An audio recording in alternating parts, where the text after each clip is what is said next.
Hello, मी उडायचे. सुट्टी असल्या कारणाने आपण घरी आलो असतो. आता आपण आपल्या परतीच्या प्रवासाला सुरुवात करत आहोत. आत्ता आपण बस स्टँडवर पोचलेलो आहोत. तर आपण हा बस स्टँडचा परिसर पाहू शकता. इथे 1, 2 आणि 3 बसेस लागलेले आहेत. तरी आपण आपल्या बसची वाट पाहूयात. बराच वेळ बसची वाट घेतल्यानंतरही बस आली नाही. नंतर मला समजले की नगर कल्याण हायवे मडजवळ खचल्यामुळे वाहतुकीसाठी बंद करण्यात आला आहे. त्यामुळे नगरहून मुंबईला जाणारी तसेच मुंबईवरून नगरला जाणारी वाहतूक बंद करण्यात आली आहे. तरी आपण पुढील प्रवास हा खाजगी वाहनाने करणार आहोत. चला तर आता आपल्याला गाडी तर भेटलेली आहे, परंतु गाडी ही पूर्ण भरल्याशिवाय इथून निघणार नाही. सध्या गाडीत हे 2-3च सीटे आहेत. आता गाडी भरायची आपल्याला वाट बघायला लागेल. काय माहीत कधी भरेल ही गाडी. फायनली आपली गाडी भरली आहे आणि आपल्या प्रवासाला सुरुवात झाली आहे.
आपण आळेफाटा बस स्टँडला पोचलो आहोत.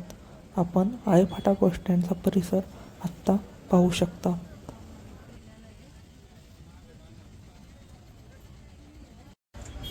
फायनली अर्धा पाऊण तास वाट पाहिल्यानंतर आपल्याला बस मिळाली आहे आणि आपण आता आपल्या पुढच्या प्रवासाला सुरुवात केली आहे. गर्दी असल्याकारणाने काही शूट करता आले नाही. आपला प्रवास आळेफाट्यापासून संगमनेरपर्यंतचा असणार आहे आणि प्रवासाचे तिकीट हे 105 रुपये आहे.